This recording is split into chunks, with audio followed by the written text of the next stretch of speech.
ও হচ্ছেন, ওর নাম মাঝারুল ইসলাম রাসেল। জগন্নাথ ইউনিভার্সিটি ও ছাত্র দলের নেতা ছিল। 2013 সালে 4 ডিসেম্বর ওকে বসুন্ধরা আবাসিক এরিয়ার আই ব্লক থেকে র্যাব 1-এর 3টা গাড়ি ও সহ একসাথে আরও 6 জনকে, নাখালপাড়ার সুমন ভাই এর সাথে আরও ওরা 5 বন্ধু ছিল। জি, 13 সাল থেকে 11 বছর চলে গেছে, 12 বছর যাচ্ছে। তো র্যাব 1 কিসমত হায়াতের নেতৃত্বে ওকে তুলে নিয়ে যাওয়া হয়। অপারেশন ছিল কিসমত হায়াত। ওনারা প্রাথমিক অবস্থায় আমাদেরকে অস্বীকার করে নাই, খালি বলেছে যে আমি র্যাব 1-এ গিয়েছি, আমার বাবা গিয়েছেন, মা গিয়েছেন। প্রথমে বলেছে না আমাদের কাছে নাই, তারপর বলেছে ওয়েট করেন, হ্যাঁ আছে ও মিসিং না, রাসেল মিসিং না, রাসেল মিসিং না, ওর সাথে আরও 5 জন ছিল, ওনারা মিসিং কিনা সেটা আমি জানতাম না। রাসেল মিসিং না, রাসেল আছে। 3 মাস পর্যন্ত উনি স্বীকার করেছে। পরবর্তীতে আর কোনো খোঁজ? তারপর উনি নিজেও জি, আমরা তো এখন পর্যন্ত ওই যে ডিবি অফিসে এসেছি, ছুটে এসেছি, নিউজ পেয়ে আমরা এসেছি। আজকে 12 বছর ধরে আমরা রাস্তাঘাটে যেখানে যেভাবে বলেছে, DB office, SB office, RAB, police, সারা বাংলাদেশে যেখানে বলছে এখানে আয়না ঘর আছে, এসএলও আছে, আমরা সব জায়গায় ছুটে ছুটে বেড়াচ্ছি।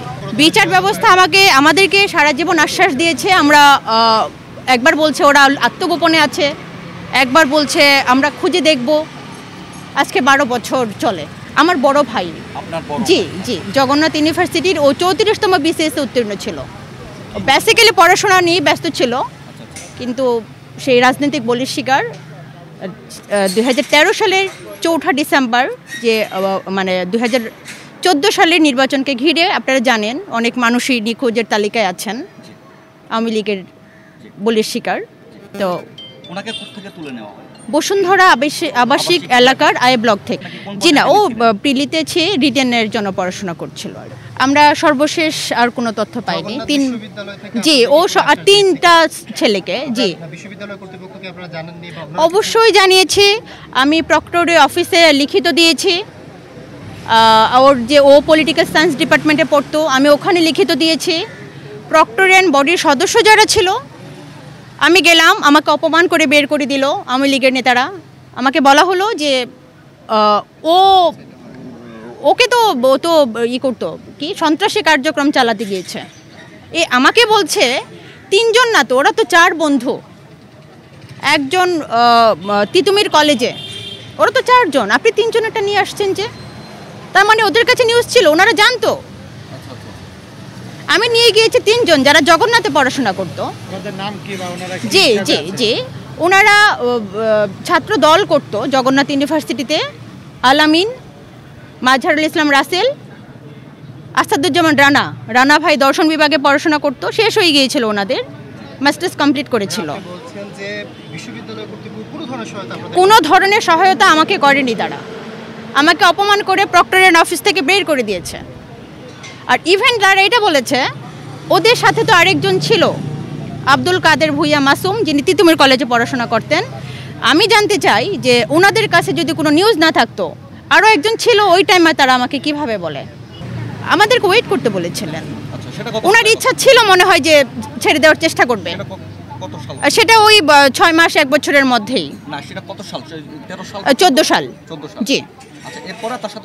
তারপরে আমরা সে আর কিছু বলতে পারে না। আমাদের কোথায় নিয়ে গেছে, আছে কি না, এরকম কোনো আশ্বাস আমাদের উনি আর দেয়নি। আমরা র্যাবের হেডকোয়ার্টারে অনেকবার গিয়েছিলাম। উনি আমাদের এটা বলেছিলেন যে আপনি একটু ইয়াকে বলেন, তখনকার র্যাবের প্রধান ছিলেন মুখলিসুর রহমান, আমি যদি ভুল না করে থাকি, ওনাকে একটু বলেন। তার মানে উনি বললে উনি ছেড়ে দেবে, জিনিসটা এরকম বোঝায় কিন্তু, যে স্যার আমাকে বলবে আর আমি ছেড়ে দেবো।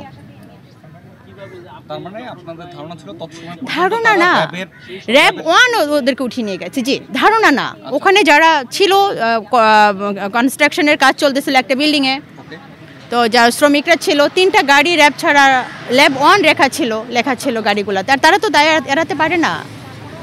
অনেক সিসিটিভি ফুটেজ ছিল ওই টাইমে, হ্যাঁ, ওখানে আমরা দেখেছি ওগুলো। জি, এখানে আমরা শুনেছি যে অনেক লোকজন এখানে ছাড়ছে আয়না ঘর। এখন তো আমরা বিভিন্ন জায়গায় ছুটে যাচ্ছি। না, আয়না ঘর তো এক জায়গায় না, সারা বাংলাদেশে বিভিন্ন জায়গায় আয়না ঘর আছে। ডিজিএফআই এর আয়না ঘরে যেতে বলেছিল আমাদের প্রতিনিধিকে, মায়ের ডাক যে তুলে আপু, আপনারা দেখতে পারেন। এখন গতকাল পর্যন্ত যে ডিজিএফএ ছিল না, সেটা আমি কিভাবে বলবো? ওনারা রাতের মধ্যে সরাই ফেলতে পারে। সহিংসতা চায় না, কোনো রাজনৈতিক দলের হয়েও কাজ করতে চায় না। আমি আমার ভাইকে ফেরত চাই অক্ষত অবস্থায়। কে নিয়ে গিয়েছিল, কোথায় নিয়েছিল, আমার এগুলো জানারও এখন আর দরকার নাই। আমি আমার ভাইকে ফেরত চাই।